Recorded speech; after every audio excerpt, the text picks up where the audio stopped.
வணக்கம். நம்ம இந்த வீடியோல ஒரு 4 டைப் ஆஃப் ஹவுசஸ் இருக்கு. ஓகே, அதுக்கு எப்படி இன்கம் கால்குலேட் பண்றது அப்படின்றத இந்த வீடியோல பார்க்க போறோம். இப்ப பாருங்க இந்த problem. Mister G owns following 4 house properties. Other particulars are as follows. பாருங்க, ஹவுஸ் 1 டீடைல்ஸ், ஹவுஸ் 2 ஓட டீடைல்ஸ், ஹவுஸ் 3 அண்ட் ஹவுஸ் 4 கொடுத்திருக்காங்க. அது என்னென்ன பர்பஸ்க்கு யூஸ் பண்றாங்க அப்படின்னு பாத்தீங்கன்னா, ஹவுஸ் 1 வந்து self occupied. Okay, house 2 self occupied. And house 3 பாத்தீங்கன்னா let out to business. Okay, house 4 பாத்தீங்கன்னா being used for own business. ஓகேவா? இப்ப பாத்தீங்கன்னா ஹவுஸ் 3 வந்து let out for business ன்னு சொல்லியிருக்காங்க. ஓகே, ஆனா இந்த அசசிக்கு பாத்தீங்கன்னா it is just let out, அவ்வளவுதான். அவங்க பிசினஸ்க்காக யூஸ் பண்ணிக்கிறாங்க, இல்ல வந்து செல்ஃப் ஆக்குபேஷனுக்காவது, அதாவது let out பண்ணவங்க எதுக்கு வேணாலும் யூஸ் பண்ணிக்கலாம். ஓகே, அது வந்து ப்ராப்ளமை அஃபெக்ட் பண்ணாது. ஆனா நம்மளை பொறுத்த வரைக்கும், இந்த அசசியை பொறுத்த வரைக்கும் இது வந்து it is used for let out. அப்ப லெட் அவுட்க்கு என்ன ட்ரீட்மெண்ட் கொடுக்கணுமோ அதுதான் இந்த ஹவுஸ் 3க்கு கொடுக்கணும். ஓகேவா? அண்ட் ஹவுஸ் 4 பாத்தீங்கன்னா ஓன் பிசினஸ் சொல்லிட்டாங்க. சோ இது வந்து இங்க வராது. ஓகே, இது எங்க போயிடும்னா பிஜிபிபில போயிடும். ஓகே, அப்ப நம்ம இங்க போட வேண்டிய அவசியம் இல்ல. இப்ப நெக்ஸ்ட் செல்ஃப் ஆக்குபைட் ஹவுசஸ் பாத்தீங்கன்னா 1 and 2 ரெண்டுமே செல்ஃப் ஆக்குபைட் சொல்லிருக்காங்க. ஓகே, ஆஸ் பர் ரூல் பாத்தீங்கன்னா 2 செல்ஃப் ஆக்குபைட் ஹவுசஸ் தான் இருக்கலாம். அதுக்கு மேல செல்ஃப் ஆக்குபேஷன் இருந்துச்சு அப்படின்னா it is deem to be let out. But இங்க வந்து 2 தான் செல்ஃப் ஆக்குபைட் சொல்லிருக்காங்க. சோ நம்ம அதை யூஸ் பண்ணிக்கலாம். ஓகே, இப்ப நம்ம இன்கம் கால்குலேட் பண்ணலாம் எப்படி வரும் அப்படின்னுட்டு. ஓகே, இப்ப பாருங்க 4 ஹவுசஸ் எழுதியாச்சு. இப்ப நமக்கு வந்து செல்ஃப் ஆக்குபேஷன் ஹவுஸ்க்கு பாத்தீங்கன்னா நமக்கு நெட் ஆனுவல் வேல்யூ நில்லு தான். சோ நம்ம அந்த கால்குலேஷனே போட வேண்டியது இல்ல.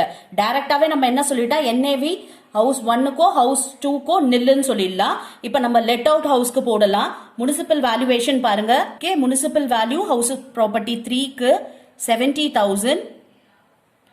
அப்புறம் ஸ்டாண்டர்ட் ரெண்ட் கொடுத்திருக்காங்க, ஃபேர் ரெண்டல் வேல்யூ கொடுத்திருக்காங்க. சோ ஃபேர் ரெண்டல் வேல்யூ இப்ப நம்ம கம்பேர் பண்ணணும். பாருங்க 80,000. இப்ப இது ரெண்டுத்துல whichever is higher இது ரெண்டுத்துல பாத்தீங்கன்னா 80,000. ஓகே, ஆக்சுவல் ரெண்ட் ரிசீவ்ட் பாத்தீங்கன்னா 96,000 கொடுத்திருக்காங்க.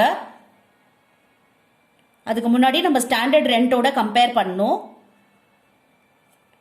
ஓகே, ஸ்டாண்டர்ட் ரெண்ட் எவ்வளவு அப்படின்னு பாத்தீங்கன்னா 72,000.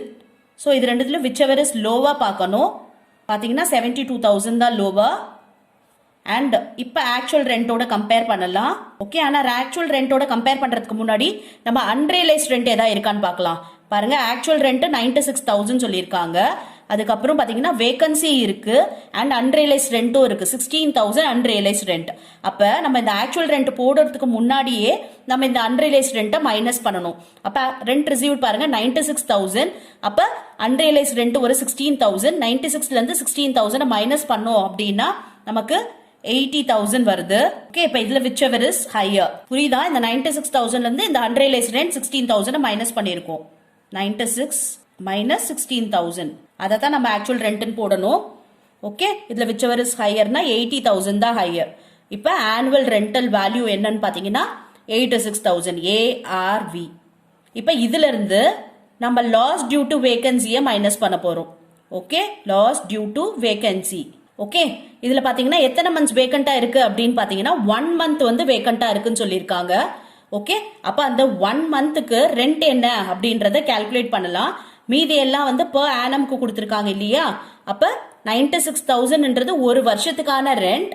அப்ப 1 மந்த்துக்கு ரெண்ட் எவ்வளவு அப்படின்னா 96,000 டிவைடட் பை 12 போட்டோம்னா நமக்கு 1 மந்த்துக்கு ரெண்ட் என்னன்றது தெரிஞ்சிடும். ஓகே, 96,000 டிவைடட் பை 12 பாத்தீங்கன்னா 8,000. சோ நமக்கு இப்ப GAV கிடைச்சிருச்சு. கிராஸ் ஆனுவல் வேல்யூ எவ்வளவு அப்படின்னு பாத்தீங்கன்னா ஓகே 72,000. 80,000 மைனஸ் 8,000 72,000. இதுதான் நமக்கு GAV. இந்த GAVல இருந்து நம்ம முனிசிபல் டாக்ஸஸ் மைனஸ் பண்ணணும். முனிசிபல் டாக்ஸ் எவ்வளவுன்னு பாருங்க. ஹவுஸ் ஏக்கும் கொடுத்திருக்காங்க, அதாவது 1க்கு கொடுத்திருக்காங்க, 2க்கு கொடுத்திருக்காங்க, 3க்கு 6,000 கொடுத்திருக்காங்க. இப்ப 1, 2கெல்லாம் நம்ம போட வேண்டிய அவசியம் இல்ல, ஏன்னா அதுக்கு NAVயே நில் தான். ஓகே, இப்ப முனிசிபல் டாக்ஸை மைனஸ் பண்ண உடனே நமக்கு NAV கிடைச்சிரும். அப்ப NAV பாத்தீங்கன்னா 72,000 மைனஸ் 6,000 பண்ணோம்னா 66,000 தான் NAV. ஓகே, இப்ப இந்த NAVல இருந்து நம்ம டிடக்ஷனை மைனஸ் பண்ண போறோம். Okay, deduction under section 24. இப்போ என்ன டிடக்ஷன் இருக்கு அப்படின்னு பார்த்தீங்கன்னா நமக்கு ஸ்டாண்டர்ட் டிடக்ஷன் ஒரு 30% இருக்கு. ஸ்டாண்டர்ட் டிடக்ஷன் 30% வந்து இந்த ஹவுஸ் ப்ராப்பர்ட்டிக்கெல்லாம் கிடையாது, அதாவது செல்ஃப் ஆக்குபைடுக்கு கிடையாது. நம்ம எதுக்கு போடணும் அப்படின்னு பார்த்தீங்கன்னா வெறும் லெட் அவுட்க்கு மட்டும்தான் வரும். ஓகே, இப்போ 66,000ல் 30% கண்டுபிடிக்கணும். ஏன்னா என்ஏவிலேருந்து தான் 30% போட போகிறோம். ஓகே, 66,000ல் 30% போட்டோம்னா 19,800 வருது. ஓகே, இன்னொரு டிடக்ஷன் என்ன கிளைம் பண்ணலாம் அப்படின்னு பார்த்தீங்கன்னா இன்ட்ரெஸ்ட் ஆன் லோன் borrowed நம்ம கிளைம் பண்ண முடியும். இப்போ பார்த்தீங்கன்னா லோன் borrowed பொறுத்த வரைக்கும் என்ன கொடுத்துருக்காங்க அப்படின்னா ஹவுஸ் ப்ராப்பர்ட்டி 1க்கு இருக்கு, 2க்கு இருக்கு. இது ரெண்டும் செல்ஃப் ஆக்குபைட் ப்ராப்பர்ட்டி. அதனால நமக்கு லோன் borrowed மட்டும் டிடக்ஷனா கிளைம் பண்ண முடியும். Okay, Mr. G borrowed rupees 2 lakh at 12% for the construction of house 3 on 1st October 2016 and the house was completed in October 2018 and since then it is let out. ஓகேவா, அதுக்கப்புறமத்துல இருந்து let out பண்ணிட்டாங்க அந்த house. a part of the loan of rupees 50,000 was repaid on 15th August 2019. determine the house property income. அதாவது loan எப்போ வாங்கியிருக்காரு அப்படின்னு பார்த்தீங்கன்னா 1st October 2016ல் வாங்கியிருக்காரு. ஓகே, எவ்வளவு இன்ட்ரெஸ்ட் அப்படின்னு பார்த்தீங்கன்னா 12% 2 lakhல. அப்போ 12% 2 lakhல கால்குலேட் பண்ணணும். ஓகே, இப்போ நம்ம pre construction interest and post construction இன்ட்ரெஸ்ட்லாம் எப்படி கால்குலேட் பண்ணணும் அப்படின்றத உங்களுக்கு நான் போட்டு காட்டுறேன். ஓகே, இப்போ வந்து ஹவுஸ் 3க்கு மட்டும்தான் இந்த கால்குலேஷன் நம்ம போடுறோம். ஏன்னா அதுதான் சொல்லியிருக்காங்க 2 lakh வாங்கினது for the construction of third ஹவுஸ்ன்னு சொல்லியிருக்காங்க. ஓகே, இப்போ ப்ரீ கன்ஸ்ட்ரக்ஷன் பீரியட் என்னன்றதை பார்க்கலாம். ப்ரீ கன்ஸ்ட்ரக்ஷன் பீரியட் ஓகே எப்போத்துலேருந்து கால்குலேட் பண்ணணும் அப்படின்றதுக்காக இந்த பீரியட் நமக்கு அவசியம் தேவை. இப்போ பாருங்க, லோன் வாங்கினது 1st October ஓகே 2016ல் வாங்கியிருக்காங்க. And the house was completed அப்படின்னு சொல்லிட்டாங்க 2018ல். ரீபே பண்ணது என்ன அப்படின்னு பார்த்தீங்கன்னா 15th October 2019 தான் ரீபே பண்ணியிருக்காங்க. அப்போ நம்ம எந்த டேட் வரைக்கும் போடணும் ப்ரீ கன்ஸ்ட்ரக்ஷன் இன்ட்ரெஸ்ட்னா till the date of completion or இந்த ரீபே பண்ண year whichever is earlier அப்படின்னு பார்த்தோம்னா நமக்கு வந்து கம்ப்ளீட்டட் டேட் தான் ஏர்லியரா இருக்கு. அப்போ October 18th கம்ப்ளீட் ஆயிருக்கு இல்லையா? ஸோ அதுக்கு வந்து முந்தின மார்ச் அப்படின்னு பார்த்தீங்கன்னா 31/3/2018. ஓகே, ரீபேமெண்ட் டேட் வந்து ரொம்ப லேட்டா இருக்கு. இந்த கம்ப்ளீட்டட் தான் வந்து ஏர்லியரா இருக்கு. ஸோ இந்த கம்ப்ளீட்டட் இயருக்கு முந்தின மார்ச் வரைக்கும் நம்ம இன்ட்ரெஸ்ட் வந்து கால்குலேட் பண்ணலாம். அப்ப இது பாருங்க எவ்வளோ இன்ட்ரெஸ்ட் வருது, எத்தனை மந்த் அண்ட் எத்தனை இயர் அப்படின்னு பாத்தீங்கன்னா இது 16ல இருந்து தான் ஸ்டார்ட் ஆகுது.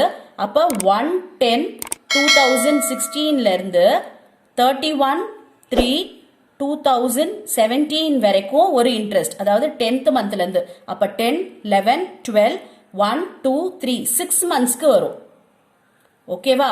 அதுக்கப்புறம் 1/4/2017ல இருந்து 31/3/2018 வரைக்கும் 1 full year. ஓகேவா? அப்ப இந்த 1 full yearக்கு நம்ம இன்ட்ரெஸ்ட் வந்து கால்குலேட் பண்ணலாம். ஓகேவா? அப்ப 1 year and 6 monthsக்கு நம்ம வந்து இன்ட்ரெஸ்ட் கால்குலேட் பண்ண போறோம். ஓகே, ஆனா வந்து ரீபேமெண்ட் என்ன பண்ணிருக்காங்க, 50,000 ரீபே பண்ணிருக்காங்க. அது வந்து 15th October 2019 அன்னைக்கு ரீபே பண்ணிருக்காங்க. எஸ், அப்போ 1.5 இயருக்கு நம்ம கால்குலேட் பண்ணலாம். எவ்வளவு வருது அப்படின்னு பாத்தீங்கன்னா 2 lakh into எவ்வளவு பர்சன்டேஜ், 12% into 1.5 இயர் இல்லையா? அதாவது 1 இயருக்கு 12 months and இது ஒரு 6 months, மொத்தம் 18 monthsக்கு நம்ம இன்ட்ரெஸ்ட் கால்குலேட் பண்ணிக்கலாம். அப்ப 18 divided by 12 அப்படி போட்டோம்னா 18 divided by 12 போட்டோம்னா நமக்கு எவ்வளவு இன்ட்ரெஸ்ட், ஓகே 36,000 வருது. ஓகே, இதுதான் வந்து ப்ரீ கன்ஸ்ட்ரக்ஷன் இன்ட்ரெஸ்ட். ஓகே, இப்போ பார்த்தீங்கன்னா இதில் ப்ரீ கன்ஸ்ட்ரக்ஷன் இன்ட்ரெஸ்ட் கால்குலேட் பண்ணிட்டோம் 36,000 சொல்லிட்டு. ஓகே, ஆனால் நம்ம 5 இயர்ஸ்க்கு இந்த 36,000 ஈக்குவல் இன்ஸ்டால்மெண்ட்டாக நம்ம டிடக்ஷன் வந்து கிளைம் பண்ணலாம். ஸோ 36,000 டிவைடட் பை 5 போட்டோம்னா 7,200 per year நம்மளால கிளைம் பண்ண முடியும். இப்போ போஸ்ட் கன்ஸ்ட்ரக்ஷன் இன்ட்ரெஸ்ட் கால்குலேட் பண்ணலாம். இப்போ பாத்தீங்கன்னா லோன் வந்து ரீபே பண்ணிருக்காங்க. Okay, part of the loan of rupees 50,000 was repaid on 15th October 19. ஓகேவா, 19லயே பாதி வந்து ரீபே பண்ணிட்டாங்க. இந்த போஸ்ட் கன்ஸ்ட்ரக்ஷன் இன்ட்ரெஸ்ட்ன்றது நம்மளோட கரண்ட் இயர் இன்ட்ரெஸ்ட் தான், அதாவது 2021க்கான இன்ட்ரெஸ்ட். ஓகேவா, அப்ப நமக்கு பாத்தீங்கன்னா 19ல பாதி அமௌண்ட் ரீபே பண்ணிட்டாங்க. ஸோ இப்போ நம்ம 2021னா என்ன டேட்ல இருந்து ஸ்டார்ட் ஆகுதுன்னா 1/4/20ல இருந்து அண்ட் 31/3/21 வரைக்கும், அதாவது 1 full இயருக்கு நம்ம இன்ட்ரெஸ்ட் போடணும். எவ்வளவுக்கு போடணும் அப்படின்னு பாத்தீங்கன்னா 2 lakhல 50,000 ரீபே பண்ணிட்டாங்க இல்லையா, அப்ப 1,50,000க்கு மட்டும் தான் நம்ம இப்ப இன்ட்ரெஸ்ட் கால்குலேட் பண்ணும். So 1,50,000 into rate of interest எவ்வளவு 12%. ஓகே, அப்ப 1 full இயர் தான் இல்லையா. ஸோ இப்போ இது 1 full இயருக்கு நம்ம கால்குலேட் பண்ணோம். 1,50,000 இல்லைன்னா 18,000. ஓகே, இப்ப நம்ம இன்ட்ரெஸ்ட் ஆன் லோன் பாத்தீங்கன்னா நமக்கு இதுல ஒரு 7,200 ப்ரீல அண்ட் போஸ்ட்ல பாத்தீங்கன்னா ஒரு 18,000. அப்ப டோட்டல் இன்ட்ரெஸ்ட் ஆன் லோன் என்ன அப்படின்னு பாத்தீங்கன்னா நம்ம கிளைம் பண்ணக்கூடிய டோட்டல் இன்ட்ரெஸ்ட் ஆன் லோன் வந்து 7,200 பிளஸ் இந்த 18,000 போஸ்ட் இன்ட்ரெஸ்ட். ஓகே, ரெண்டும் சேர்த்தா 25,200. ஓகேவா, 25,200 நம்ம இன்ட்ரெஸ்ட் கிளைம் பண்ணலாம். ஓகே, டிடக்ஷன்ல அண்டர் செக்ஷன் 24Bல. ஓகே, இப்ப இத நம்ம எப்படி போடுறதுன்னு பார்க்கலாம். ஓகே, இப்ப பாருங்க, நம்ம வந்து ஹவுஸ் 1க்கு இன்ட்ரெஸ்ட் எவ்வளவு பே பண்ணிருக்காங்க 8,000 அண்ட் ஹவுஸ் 2க்கு 10,000 பே பண்ணிருக்காங்க. சோ இது ரெண்டுமே நம்ம கிளைம் பண்ணிக்கலாம். அப்ப வந்து இது ரெண்டுமே பாத்தீங்கன்னா நெட் ஆனுவல் வேல்யூ எல்லாமே nil, வெறும் இந்த இன்ட்ரெஸ்ட் ஆன் லோன் மட்டும் நம்மளால கிளைம் பண்ண முடியும். சோ இது நமக்கு நெகட்டிவ்ல வருது. So this is loss. And இங்க பாத்தீங்கன்னா நமக்கு ப்ரீ கன்ஸ்ட்ரக்ஷன் போஸ்ட் கன்ஸ்ட்ரக்ஷன் ரெண்டும் சேர்த்தீங்கன்னா 25,200 நம்ம கால்குலேட் பண்ணுவோம் இல்லையா, அந்த இன்ட்ரெஸ்ட். அப்புறம் ஸ்டாண்டர்ட் டிடக்ஷன் ஒரு 19,800.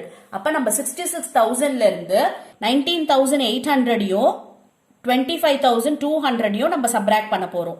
பண்ணோம்னா 21,000 தான் income from house property. Okay, சரியா, இதுல லாஸ், இதுக்கும் லாஸ் வந்திருக்கு. ஓகே, இப்ப நம்ம போடலாம் டோட்டல் இன்கம் என்ன அப்படின்றத நான் உங்களுக்கு இங்க கால்குலேட் பண்றேன். அதாவது total income from house property. Okay, இந்த அசஸிக்கு என்ன அப்படின்னு பாத்தீங்கன்னா ஹவுஸ் 1ல லாஸ், ஹவுஸ் 2லயும் லாஸ் அண்ட் ஹவுஸ் 3ல பார்த்தோம்னா நமக்கு இன்கம். ஓகே, ஹவுஸ் 1ல எவ்வளவு -8,000, ஹவுஸ் 2ல -10,000 அண்ட் ஹவுஸ் 3ல பாத்தீங்கன்னா 21,000 ப்ராஃபிட்.